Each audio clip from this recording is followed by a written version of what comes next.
এই রেসিপিটা করার জন্য কটা পুদিনা পাতা লাগবে, তাই কটা পুদিনা পাতা তুলে নেব। দেখুন কত সুন্দর পুদিনা গাছ হয়েছে।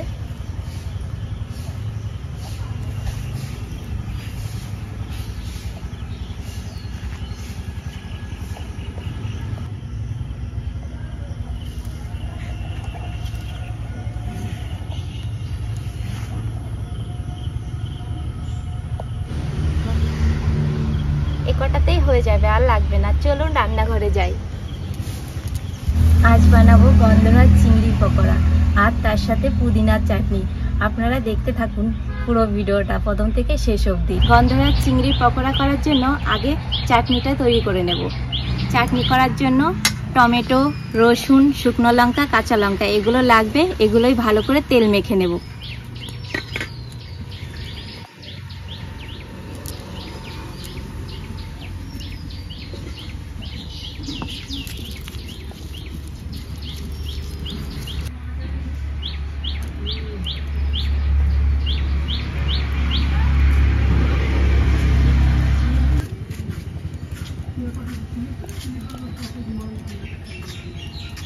টমেটোগুলো পুড়িয়ে নেব।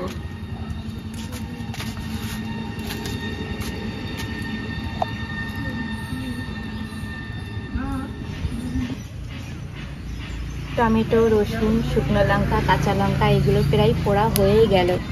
এর আসল স্বাদ পেতে গেলে এগুলো কিন্তু আপনারা পুড়িয়ে নেবেন। আপনারা গ্যাসেও পোড়াতে পারেন, উনুনেও পোড়াতে পারেন। হয়ে গেছে, নামিয়ে নিচ্ছি। এগুলো ঠান্ডা হয়ে গেলে বেছে নেব। ও বা আসো, পকোড়া খাবে তো? পকোড়া খাবে তো? ধনে পাতা আর পুদিনা পাতা বেছে নিচ্ছি।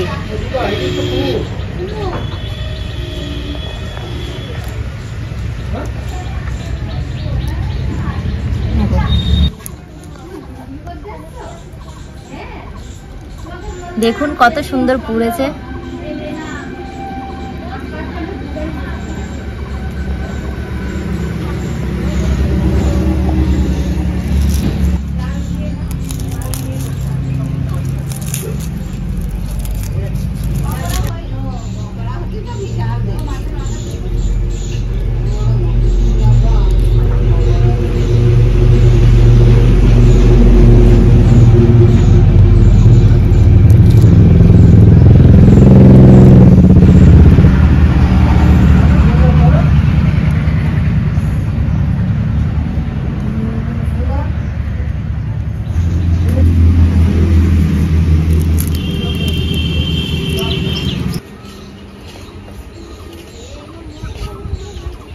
এগুলো বেছে নিয়েছি, এবার মিক্সিতে বেটে নেব।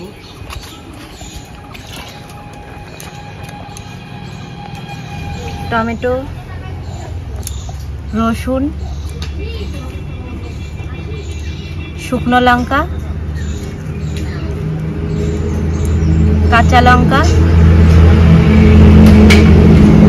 আদা,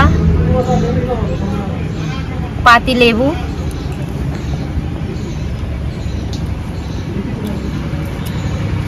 আর দিতে হবে স্বাদ মতো লবণ।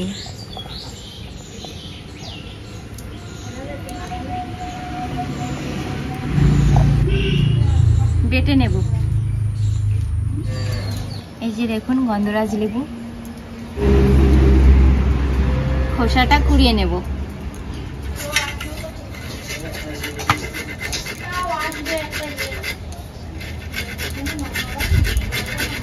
একদম সবুজ অংশটা নেবেন।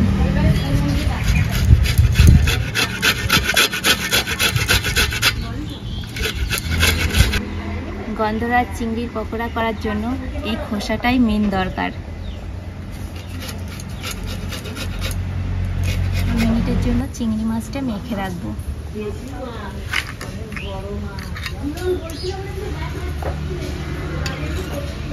হাফ চামচ গোলমরিচের গুঁড়ো,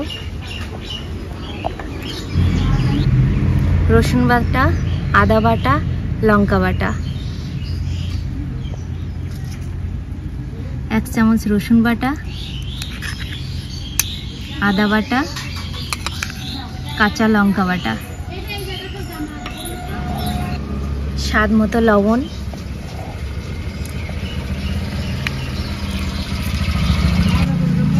হলুদের গুঁড়ো দিয়ে দেব, 1 চামচ ময়দা দেব, 1 চামচ বেকিং পাউডার দিচ্ছি, কোচানো পেঁয়াজ দিচ্ছি,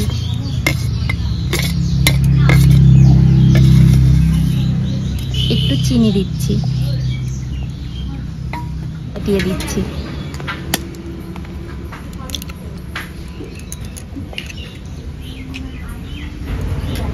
আর সবশেষে গন্ধরাজ লেবুর খোসা।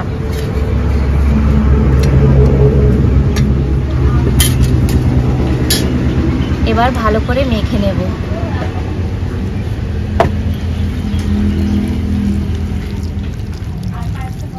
15 মিনিটের জন্য ঢাকা দিয়ে রাখবো।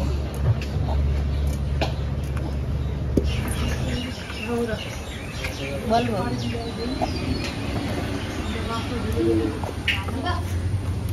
কি করছো? হ্যাঁ, কি করছো তুমি? হ্যাঁ, দিদিকে একটা হামি দাও, হামি দাও, হামি দিয়ে দাও, দিদুকে হামি দাও। হ্যাঁ হ্যাঁ, দাও দাও দাও দাও, হামি দাও, হামি দাও, ঘুম পাড়াও। হ্যাঁ, ঘুম পাড়াও। 15 মিনিট হয়ে গেছে, তার মধ্যে আমি তেলটাও গরম করে নিয়েছি। এবার পকোড়াগুলো ভেজে নেব।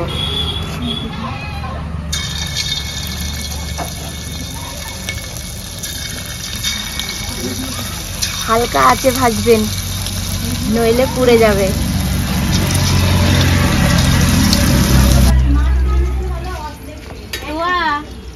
ও তোয়া, ছোটি, তোমরা পকোড়া খাবে তো?